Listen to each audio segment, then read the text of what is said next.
you will see things that you have not seen on TV. TV shows you what they want you to see. They will show you that some places and some continents are paradise, but they are not.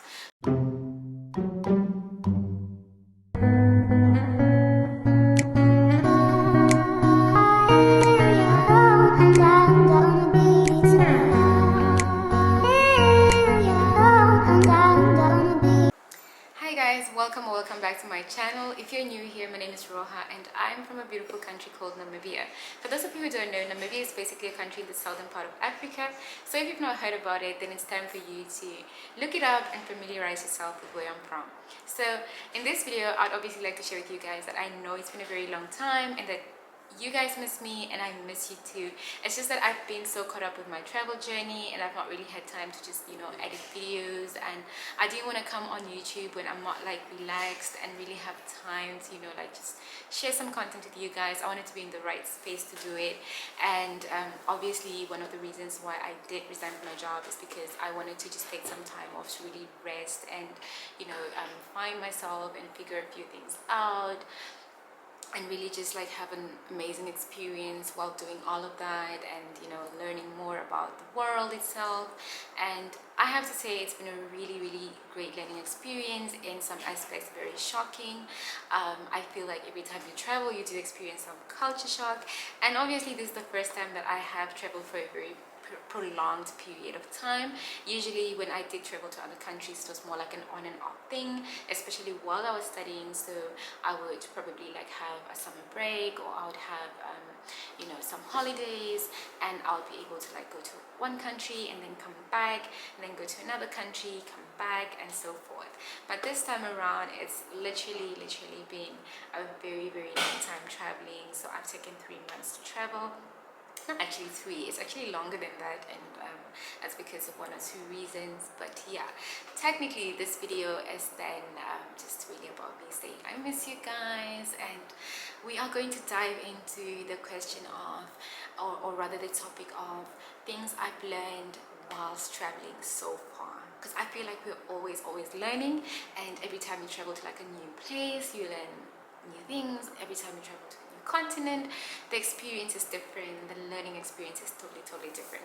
So let's get right into it. So I'm also going to be probably checking on my phone because I don't want to miss anything, right? So number 1, plan ahead, you guys. Plan ahead, because when you plan ahead you also sort of like, you definitely save costs, right? So don't be like me. I was a bit more flexible because of my personality type. I hate planning because I can plan like when it comes to like different parts of my life, but with traveling I don't like to plan too much because I just feel like I feel so stressed, and I feel like I need to do this and I need to be here and I need to be there here, or I just don't like that. I like being relaxed when I travel, so I like having flexibility and the option to just choose that.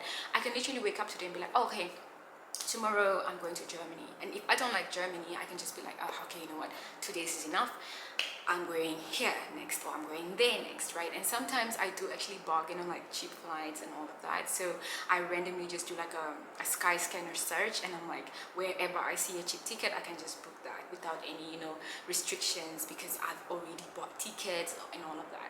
But do plan ahead if you are the planning type, because you will save costs, and also because like in Europe itself, when you book your train tickets and your flight tickets and all of that ahead of time, let's say like 2 months before you travel, you will really get some cheap tickets, you guys. Like you will get cheap tickets.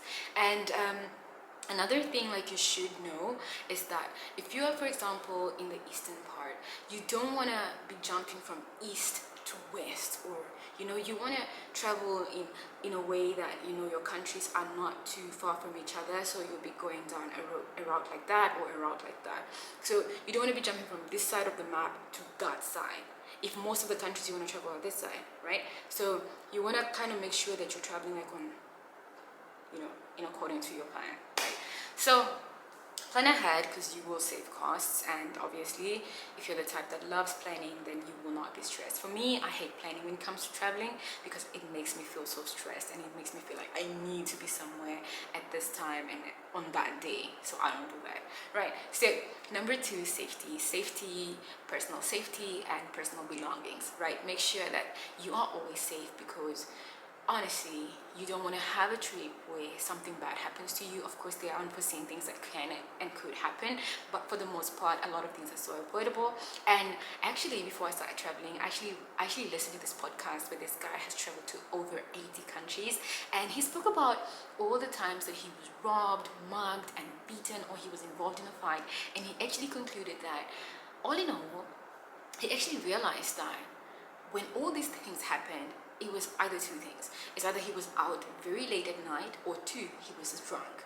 And when he stopped being out at night too much, and when he stopped, when he limited his drinking, he realized those things were no longer happening to him.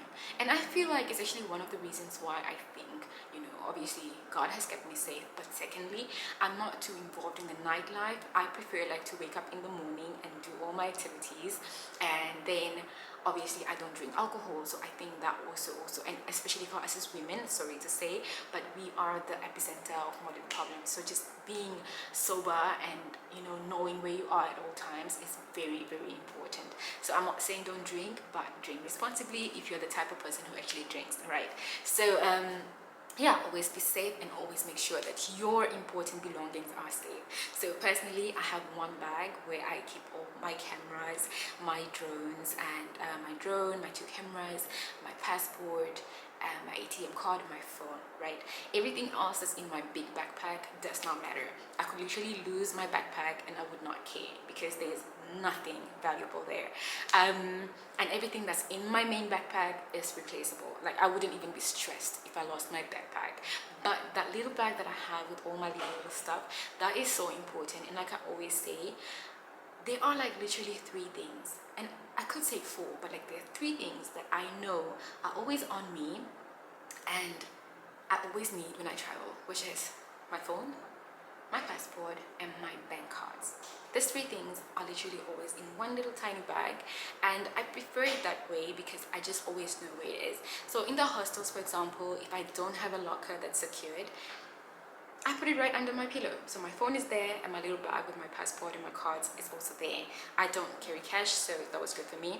And so that little bag, I always know where it is, include my phone, and then my cameras as well. This the important stuff. So always make sure your stuff is safe and that you are safe, right? Number three, mind your business. I don't know if you guys actually saw this video of this guy who traveled. He's a US citizen, right? And he had traveled to Paris, and then he actually got involved, or he joined a protest. Now guys, this is where I think I come in, and I'm like, I am not the type who would mind another country's business. We have enough problems in Namibia, right? And the thing is, you just never know how different countries and different law enforcements actually treat people.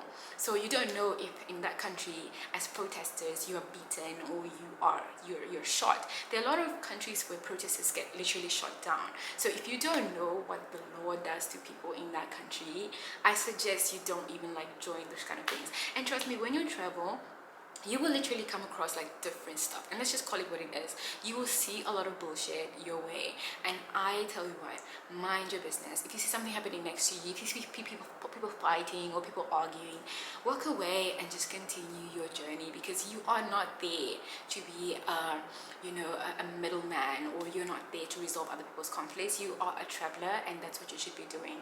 Mind your business and go about your day, right? So I just feel if you're those people that are so nosy, and you like getting into people's businesses, or you like talking to different people, I think when you travel, just try to limit that. Where it also brings me to another point: mind the company that you keep. Luckily for me, while I am actually an introvert, I'm also an extrovert. I'm not the kind of person who talks to everyone, or who likes talking to whoever talks to me. I am very picky with my company, and for the most part, I can say especially when I started traveling, I was barely mingling with people. I was just going about my day. I was exploring places. I was going on Google. I was checking recommendations on places to see, sites to see. I was walking a lot. I was blogging. I was just doing my thing. The most thing I probably would have done on a day is just say hi to someone who said hi to me, because I don't even be saying hi to people, you guys. Whoever said racism does not exist, You must be living in a bubble or something, because literally, racism is so real. And that is the reason why personally I don't travel to be liked, and I don't travel to like people. I travel for myself and just to have an experience. So I'm not the kind of person who goes around just saying hi to people and wanting to talk to them and wanting them to like me. I don't care about any of that, which is actually the reason why when I travel, I will not say hi to someone unless they say hi to me. I am moving on with my life, because people can be so cold, and like I know in Germany people have like this really like cold face, and just like, and I had like other Germans tell me like that's just how we are not very friendly people, and we don't greet people, and we don't like, and if you greet someone they look at you like, do you know me? Is that why you're greeting me? So personally for me, ever since I started traveling, I do not have that habit of just even talking to random people or saying hi to them. Like I don't get why, because even if I was in Namibia, I'm just gonna go about like saying hi to people just for the sake of saying hi. Like if you don't say hi to me, I'm not saying hi to you, period. And that's me. You guys can say hi to people if that's what you want, and if people ignore you, I hope you are okay with that, because people will and they can ignore you. So if you're okay with being ignored by some people, then that's good for you. Personally, I don't have time for that, so I don't even like bother doing it. But if you greet me, I will happily greet you back. Right, so 5, be open-minded. Be open-minded, you guys, because when you travel, you will see things that you have not seen on TV. TV shows you what they want you to see. They will show you that some places and some continents are paradise, but they are not. Let me tell you something, honey. Every country, every continent has its ups and downs. And like I keep telling people, every country has beggars, every country has homeless people, every country has something, right? So when people like tell you, oh, we thought Africa is poor, we thought what, I'm like, stop. Every country has its ups and downs. So be open-minded and just be ready to see things that you've never seen before. Be ready to just, take all of it in, and to observe, and sometimes to just ignore what you see, right? The only culture shock that I think I've had so far were like the drug addicts in Europe. It is intense. It is unlike anything that I've seen in my country, and I've lived in Malaysia. I've also not seen that in Malaysia. If anything, I actually loved Malaysia. It was such a civilized society, and you would not just see like addicts doing their thing out there and walking around and lying around, because I can assure you the Malaysian police does not play like that. So yeah, anywho, be open-minded, because you will see things. And like this whole idea that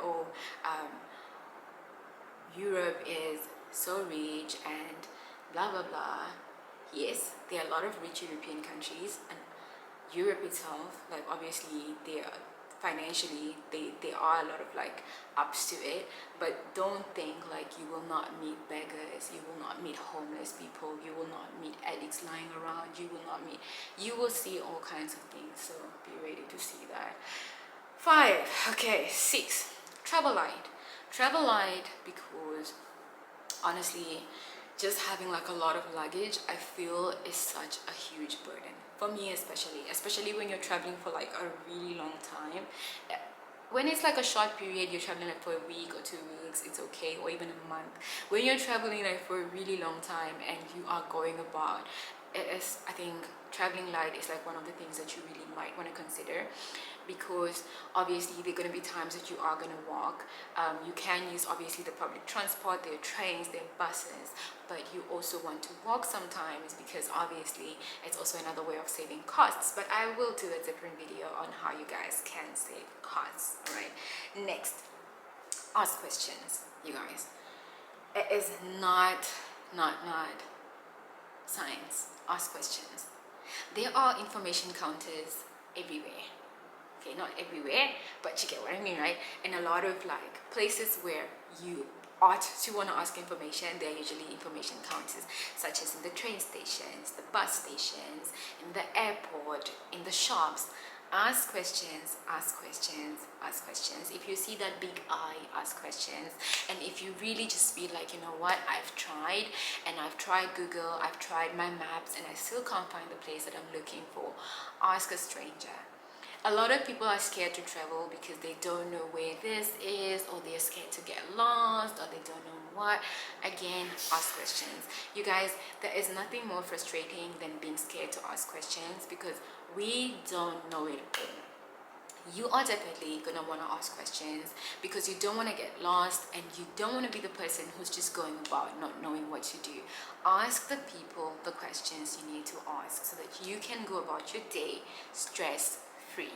Okay, obviously some people will give you the wrong answers, some people will give you the wrong directions. Ask again, ask someone else again.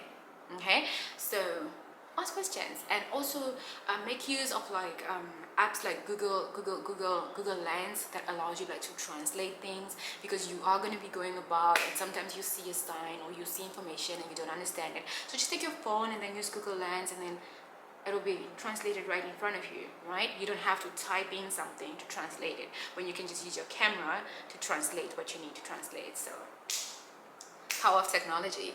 And also learn how to use Google Maps, obviously, because you are going to need Google Maps for like a lot of things. And what I do like about Google Maps right now is the fact that it has that what do you call it again? It's called live view. So when you open Google Maps, there is something called live view after you put the address where you want to go to. So when you don't know where to go, you open live view and you basically just use your camera, and it's going to scan your surrounding, take like, you know, take a graphic of the buildings around you, and then it will show you with arrows where you need to go, which is so cool. So learn how to use Google Maps, guys. All right, number 9, I don't know, I hope it's number 9, which is so important, is that you need to validate your train tickets, because they guys, this is the worst thing I think I've come across, like in Europe. Validating tickets, there are some countries where if you buy a train ticket, you need to validate it, and if you don't validate it, no one cares that you're a foreigner, no one cares that you don't know, no one cares. Validate your ticket, and always ask in that train station, do I need to validate my ticket? Because there are countries, for example, in Hungary, in Austria, I don't know if there's another one that I came across, I think in Czech as well, you need to validate your ticket. If you don't validate your ticket and the controllers come on the train while you're there, you are going to pay a fine. Now, fines can range anything from, to be honest, 35 euro to even 100 euro. I know in Austria it's 105 euro if your ticket is not validated. And a lot of travelers actually don't know that they're supposed to validate train tickets. And honestly, I was lucky because the day I went to Austria, I was with a girl from Germany. We had carpooled together, and she told me you need to always validate your ticket. So imagine if she had not told me and someone had like caught me with a ticket that's not validated. How stupid is it, right? In Asia, I don't remember ever having to do that. You buy your ticket or your token, or you use your touch and go, and you don't need to validate anything. Like, it was so modern technology. I don't know what it is with the old technology of validating tickets, but I just think it's so unnecessary. But again, it's not my country, so yeah. All right, next, obey the laws. Obey the laws, you guys. Like, there is nothing you would want to experience as a traveler as being in trouble with the law. So just obey the laws, read about like the laws in general, and just try to avoid being in trouble. Don't do what you're not supposed to do, don't be where you're not supposed to be, and just obey the laws. That is definitely one of the ways that you can have like a very nice travel journey without like going to jail. I know people that have traveled and actually end up in jail while they were traveling just because of like stupid stuff and not obeying the laws, right? So right, and then the next one, which I think will be the last one for today, is travel with sanitizers. Because if you're gonna like stay in hostels, for example, or even if, let's say, you have a host, what you really want to do is have your sanitizers, especially for bed bugs. You want to have the bed bug spray, so that whenever like you are in the hostel, you first of all have to spray your linens and your blankets and your pillows and just like shake it all out, and then leave it like that, go out, and then come back, and everything will be like better. Because you don't want to be like that person who has that bed bug infestation while you're traveling, because it can be so terrible. And I heard that sometimes during summer the bed bugs are even more active. So just be safe at all times. Bring your sanitizers, bring your bed bug sprays, and just make sure that everywhere you sleep is well sanitized and clean, so that you're safe and healthy at all times. Right, and then that will be, I think, all for today. As as I continue to learn more things, I'll be sharing them with you guys. And I also want to share a video with you guys on obviously how to keep your costs low while you're traveling, because a lot of people believe that when you travel you have to break the bank, which I think I learned from a very young age. You do not have to break the bank. There's so many ways that you can obviously travel cost effectively, and yeah, just keep your costs low, avoid certain things. So those are the little things that I'll be like sharing with you guys, so that you don't also like, you know, have that thought of, oh, when I travel it's gonna be so expensive. Yeah, you are obviously gonna have to spend money, but like it's not you know, as how people say, for example, if you're gonna be traveling in Europe you have to have so much money, and I'm like, not really at all. Okay, so I'll be sharing a video to shed more light on that. Other than that, thanks for tuning in, you guys. Hope you guys learned something from this video, and let's continue to learn together and just grow together. And if you guys have other tips that you want to, you know, share with other people, drop them in the comments. I also want to know where you guys are watching from, and what is the favorite lesson from today's video. Share it in the comments. Thanks for watching, you guys, and I'll see you guys in the next video. Don't forget to like, share, comment, and subscribe to my channel. Ciao.